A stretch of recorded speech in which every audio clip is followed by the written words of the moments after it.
Nous avons retenu 18 directives. La première, c'est de mettre à niveau les structures d'éducation et de formation inondées et ou endommagées et assurer l'accès à l'eau, à l'électricité et aux blocs d'hygiène fonctionnels dans les écoles et établissements scolaires. Deuxièmement, c'est de diligenter la mise en œuvre, la mise à disposition de tout le personnel et procéder à un recrutement spécial le cas échéant. Troisièmement, mettre à disposition des écoles et établissements les fournitures scolaires et les autres intrants pédagogiques nécessaires pour un bon déroulement des cours dès la rentrée scolaire. Quatrièmement, poursuivre la mise en œuvre de la politique de l'utilisation des langues nationales à l'école et accélérer l'élaboration de la politique linguistique. Cinquièmement, accélérer la mise en œuvre des 14 décisions présidentielles sur les DARA et apporter l'appui nécessaire aux DARA. Sixièmement, accélérer la mise en œuvre du programme national de remplacement des abris provisoires.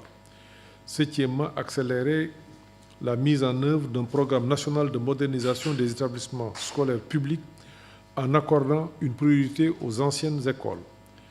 Huitièmement, engager avec le ministère et les acteurs de l'artisanat des partenariats opérationnels en vue de relancer l'acquisition par l'État et ses démembrements des tables-bancs dans le cadre du projet de mobilier national et de la relance de l'économie.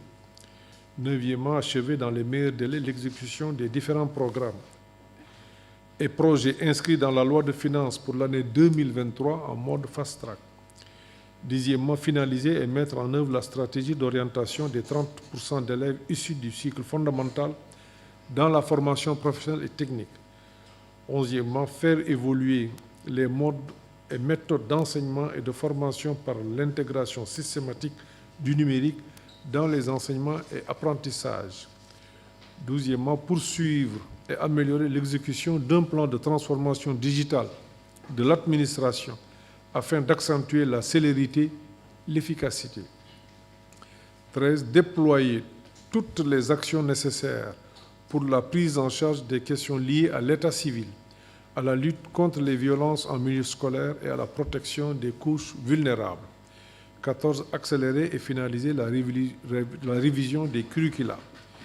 15. Veiller au fonctionnement régulier des établissements scolaires privés et leur apporter le soutien nécessaire.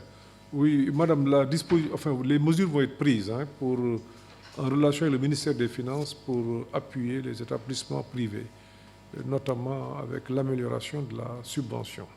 16. Prendre toutes les dispositions nécessaires afin de consolider avec les partenaires sociaux la stabilité du système éducatif. 17. Poursuivre la mise à disposition des tenues scolaires des élèves en diligentant la phase 2.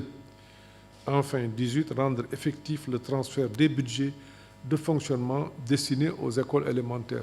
Donc, le ministère de l'Éducation veillera en relation avec le ministère des Finances.